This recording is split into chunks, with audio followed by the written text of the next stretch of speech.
तो गाइस पहले आप लोग ये रील देखिए फिर इसके বাবা, फनी कमेंट पढ़ते তোমাকে हैं। একটা কথা বলবো। যখন মাধ্যমিক উচ্চ মাধ্যমিকের সময় তুমি আমাকে সকাল সকাল ডেকে দিতে 6টার সময় উঠে পড়তে আচ্ছা। বসার জন্য, আর আমি নিচে চলে যেতাম পড়ার জন্য, ঠিক আছে? তখন আমি জানো নিচে আচ্ছা, গিয়ে কি আচ্ছা। করতাম? হ্যাঁ, তখন আমি জানো আমি নিচে গিয়ে কি করতাম? নিচে গিয়ে আবার ঘুমিয়ে করতে পড়তাম।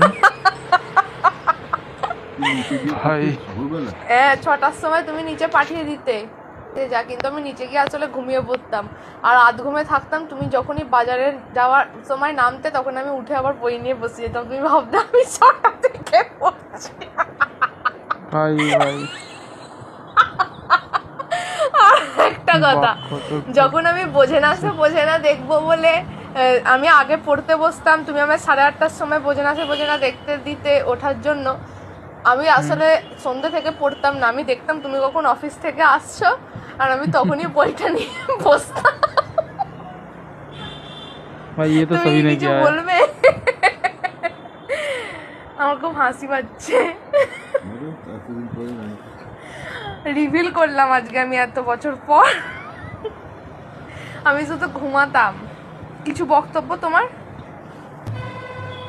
বলবে তো?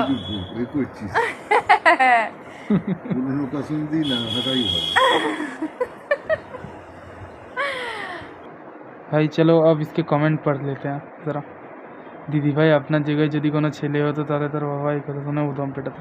ভাই এটা তো ঠিক, गाली नहीं दे सकता, मेरी पूरी फैमिली देख रही है। भाई father with girl child, father with male child, ভাই ये तो सही है। ভাগ্যিস এটার 5 বছর আগে বলেনি, না হলে ভাই সাহা মরে তো। আমিও আমার আব্বুর অফিসে বাড়ি, হ্যাঁ ভাই এটা তো সবাই করেছে ভাই। স্ক্যাম হয়ে গেছে কাকুর সাথে, ভাই ভাই ভাই ভাই স্ক্যাম হয়ে গেছে। কাকু বি লাইক ক্যামেরাটা অফ কর, তারপর দেখা